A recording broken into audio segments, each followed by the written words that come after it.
all of you are most welcome in this session।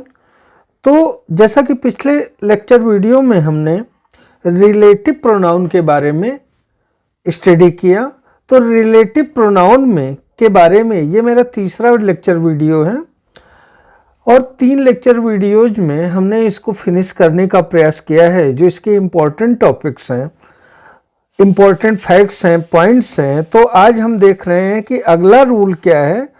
तो ये बताया जा रहा है कि everything, nothing, the only, any, all, everyone, none, no, nobody, much, little, the, same, the few, the same, the few, the little के बाद that का प्रयोग होता है, हु, विच, हुम का नहीं। तो इसका हमें ख्याल रखना है कि उपरोक्त जितने शब्द हैं यानी एवरीथिंग, नथिंग, द ओनली, ये जो लिस्ट है, अगर ये शब्द आते हैं तो इनके बाद दैट का प्रयोग होगा रिलेटिव प्रोनाउन के रूप में, ना कि हु, विच, हुम इत्यादि का। इनका प्रयोग आपको नहीं करना है, इनकी जगह पर दैट का प्रयोग होगा, इनके प्लेस पर। एग्जाम्पल हमने लिया है, my father has given me everything that he had. इसका अर्थ हुआ मेरे पिताजी ने वो हर चीज मुझे दे दिया जो उनके पास थी। यानी मेरे पिताजी के पास जो भी चीज थी वो हर चीज उन्होंने मुझे दे दिया। तो यहां पर दैट लगा हुआ है, दैट लगा हुआ है तो ये सेंटेंस राइट है। अब अगर इसमें विच लगा देते हैं, my father has given me everything which he had, तो विच लगा देंगे तो ये सेंटेंस गलत हो जाएगा, इसीलिए इसको रॉन्ग काटा गया है। तो ध्यान रखें कि चाहे एवरीथिंग आ रहा हो, चाहे नोबडी आ रहा है, चाहे नथिंग आ रहा है, चाहे नो आ रहा है, चाहे नन आ रहा है, चाहे द लिटिल आ रहा है, द फ्यू आ रहा है, कुछ शब्द और भी हैं जो छूट गए हैं जिनको हमने इस लिस्ट में शामिल नहीं किया है, जो बड़े रेयर हैं। तो इसका आप ख्याल रखें कि इनके बाद दैट का ही प्रयोग आपको करना है। रिलेटिव प्रोनाउन के रूप में दैट की जगह पर हु, विच, हुम का प्रयोग करेंगे तो वो गलत हो जाएगा। तो ये भी ध्यान रखना है कि एवरीथिंग या nothing, the only, only, the only, all, everyone, none, इसके बाद में ही दैट का स्थान आता है। उपरोक्त नियम पर आधारित दूसरा एग्जाम्पल हमने लिया है, ही हैज रेड। देखिए रीड, रेड, रीड, तो यह रीड, रेड, रेड, तो ये तीनों स्पेलिंग एक ही होती है, थोड़ा सा प्रोनाउंसिएशन में डिफ्रेंशिएट कर दिया जाता है। तो he has read, read, has के बाद में third form of the verb के रूप में ये आया है। The few books that I gave him, इसका अर्थ हुआ वो कुछ पुस्तकें जो कि मैंने उसे दिया, उसने सारी की सारी पढ़ लिया। उसने पढ़ लिया क्या चीज? फ्यू बुक्स, वो कुछ किताबें जो कि मैंने उसे दी। यानी मेरे द्वारा दी जाने वाली जो कुछ पुस्तकें थी उसको उसने सबका सब पढ़ लिया। तो यहां पर द फ्यू बुक्स, इसके बाद में दैट आया है, तो दैट जब आएगा तो ये राइट रहेगा सेंटेंस।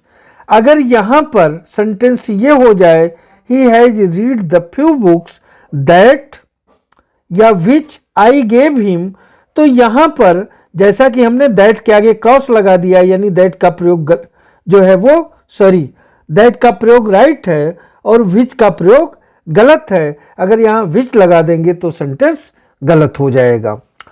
अब अगला एग्जाम्पल हमने तीसरा लिया है इस रूल पर आधारित कि this is the only pen that I bought yesterday. यह इकलौती पेन है जिसको मैंने कल खरीदा। यानी यह एकमात्र पेन है जिसको मैंने कल खरीदा। तो यहां पर दैट लगा है तो सेंटेंस राइट है। अगर आपने कर दिया this is the only pen which I bought yesterday और यहां पर दैट की बजाय विच लगा दिया तो ये क्या हो जाएगा? रॉन्ग हो जाएगा। उसके बाद में हम अगले रूल पर आते हैं कि अगला नियम क्या कहता है। तो इंट्रोगेटिव प्रोनाउंस हु, हुम, हुज, विच, व्हाट के बाद दैट का प्रयोग होता है। देखिए इसके पहले के टॉपिक में जो है, पहले प्रीवियस लेक्चर वीडियोज में, दोनों लेक्चर वीडियोज में हमने रिलेटिव प्रोनाउंस के ढेर सारे रूल बताए, वो भी बड़े इम्पॉर्टेंट हैं। और इस थर्ड लेक्चर वीडियो में हम फिर आपसे एक बार दोहरा दें, पहले के लेक्चर वीडियो में हमने ये बात बताई थी कि interrogative pronoun,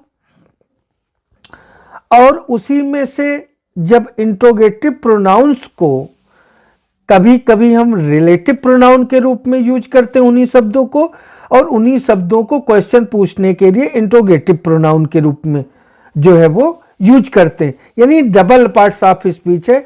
double parts of speech का मतलब होता है एक ही शब्द जब डबल रोल प्ले करे, ट्रिपल रोल प्ले करे, वो एक जगह रिलेटिव प्रोनाउन है तो वही शब्द दूसरी जगह इंट्रोगेटिव प्रोनाउन है। वही वर्ड कहीं पर ऑक्सिलरी वर्ब है, कहीं हेल्पिंग वर्ब है, तो कहीं मेन वर्ब है। जैसे आपने कहा ही इज ए डॉक्टर, तो यहां इज मेन वर्ब है। और आपने कहा he is going to school, तो यहां इज जो है वो हेल्पिंग वर्ब हो गया। तो डबल पार्ट्स ऑफ स्पीच से क्या मतलब है कि एक ही शब्द कई टॉपिक के अंतर्गत शामिल हैं, वो कहीं पर कुछ हैं तो कहीं पर कुछ हैं, कहीं पर हेल्पिंग वर्ब है तो कहीं पर मेन वर्ब है, कहीं पर इंट्रोगेटिव प्रोनाउन है तो कहीं पर रिलेटिव प्रोनाउन है। तो यहां पर इंट्रोगेटिव प्रोनाउंस की बात हो रही है, ना की बात हो रही है रिलेटिव प्रोनाउन की। तो अगर जो इंट्रोगेटिव प्रोनाउन में जो हु, हुम, हुज, विच, वाट है, अगर इनका प्रयोग हुआ है तो इनके बाद दैट का प्रयोग होता है, किसी अन्य शब्द का नहीं होता है। ना हु का होता है, ना हुम का होता है, ना विच का होता है। कैसे, ये हम एग्जाम्पल के जरिए क्लियर करने की कोशिश कर रहे हैं। पहला एग्जाम्पल लिया है, who is here that does not love his country. Sentence का मतलब हुआ कि यहां कौन ऐसा है जो अपने देश को प्रेम नहीं करता है। हु इज हियर, यहां कौन है ऐसा, दैट जो कि does not love his country, अपने देश को प्रेम नहीं करता है। तो यहां पर दैट राइट है, इसीलिए ये सेंटेंस राइट है। अगर दैट के बजाय आपने हु लिख दिया और ये लिख दिया who is here who does not love his country, तो हु लिखने की वजह से ये सेंटेंस क्या हो गया, रॉन्ग हो गया। तो आपको दैट का प्रयोग करना है, हु और व्हिच का प्रयोग नहीं करना। ऐसा लगता है कि हु यहां सही है, विच यहां सही है, लेकिन वो करेक्ट होता नहीं है, वो सही होता नहीं है। सही क्या होता है, जो फील होता है कि ये गलत है, तो दैट का प्रयोग करना है। स्ट्रेट फॉरवर्ड जो है, एक बात हमें पकड़ करके रखनी है कि यहाँ हु विच का प्रयोग बिल्कुल नहीं करना है, दैट का प्रयोग करना है। फिर सेकंड एग्जांपल हमने लिया है, what is it that will last for your. कौन सी ऐसी चीज है जो हमेशा कायम रहेगी, कौन सी ऐसी चीज है जो अस्थाई है, परमानेंट है, इटर्नल है। क्वेश्चन मार्क के रूप में, जैसे इसका मतलब वैसे ही सेंटेंस है जैसे आपने कि who doesn't know to Subhash, who does not know Subhash Chandra Bose in India. तो भारत में सुभाष चंद्र बोस को कौन नहीं जानता है, तो इसका मतलब होता है सुभाष चंद्र बोस को हर कोई जानता है। तो उसी सेंस में इंट्रोगेटिव प्रोनाउन यूज किया गया है। तो अगर इसमें दैट लगा है तो ये सेंटेंस क्या है, राइट है, करेक्ट है, सही है। और यदि इसमें लगा दिया गया कुछ और, what is it which will last for your, तो देखिए यहां पर ये लगता है, हु तो नहीं लगता है, लेकिन ये लगता है कि विच लगा दें, विच सही होगा, लेकिन विच गलत है टोटली, आपको दैट ही लगाना है। और इसीलिए सेंटेंस को हमने क्या किया है, इनकरेक्ट किया है, गलत किया है। देखिए इंग्लिश कोई रॉकेट साइंस नहीं है, बहुत ईजी है, लैंग्वेज है। पेशेंस से थोड़ा सा आप स्टडी करते रहें, धीरे धीरे एक दिन ऐसा आएगा, 2-4 मंथ के रेगुलर स्टडी के बाद में थोड़ा समय दीजिए, और इसे स्टडी नहीं करना है बल्कि सीखना है, इसको प्रैक्टिस में ले आना है। तो आपको ग्रामर के रूल्स सीखने की जरूरत नहीं पड़ेगी, जहां कहीं गलत होगा खुद लगेगा करेक्शन आपको कि यहां सही कर दें। जस्ट उसी तरीके से जैसे कोई रूल सीख करके 4 व्हीलर नहीं चला सकता है, और कोई रूल बिल्कुल ना जाने और उसकी प्रैक्टिस है 4 व्हीलर चलाने की, तो बिल्कुल चला लेता है, फ्लुएंटली चला लेता है, दौड़ा भी लेता है और तेजी से भी चला लेता है। तो यहां पर नेक्स्ट रूल है कि निम्नलिखित अर्थ में बट निगेटिव वर्ड के बाद प्रयुक्त होता है। देखिए ऐसे सेंस से आप बिल्कुल वाकिफ हैं।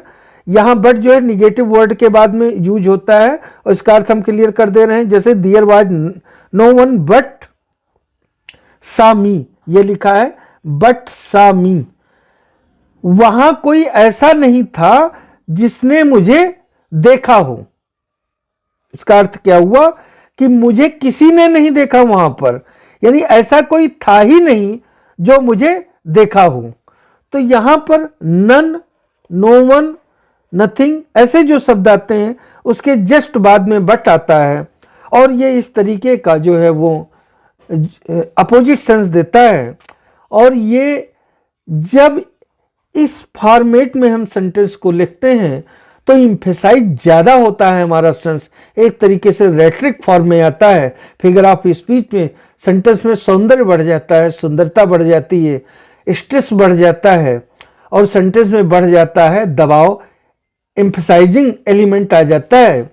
जैसे आप कहें कि सुभाष चंद्र बोस को कौन नहीं जानता है और आप कहें सुभाष चंद्र बोस को हर कोई जानता है, तो बात अर्थ एक ही है, लेकिन सुभाष चंद्र बोस को हर कोई जानता है ये इतना ज़्यादा प्रभावशाली सेंटेंस नहीं है सुभाष चंद्र बोस के बारे में, उनकी कीर्ति के बारे में, उनकी ग्लोरी के बारे में, उनके यश के बारे में जो उन्होंने देश के लिए बलिदान दिया, बल्कि सुभाष चंद्र बोस को कौन नहीं जानता है, ये सेंटेंस ज़्यादा धमाकेदार अर्थ देता है, ज़्यादा प्रभावपूर्ण ढंग से इस बात को स्थापित करता है कि भाई सुभाष चंद्र बोस को बच्चा बच्चा जानता है, कोना कोना जानता है और आगे आने वाली भी पीढ़ियां उनको याद रखेंगी। तो अंत में my humble request once again, वही पिछली वाली बात, यदि आप हमारे प्रयास से संतुष्ट हैं, हमारे परिश्रम से आप सेटिस्फाई होते हैं, तो हमारे इस लेक्चर वीडियो को लाइक करें, सब्सक्राइब करें और शेयर करें और हमें एनकरेज करें। A lot of thanks to all of you.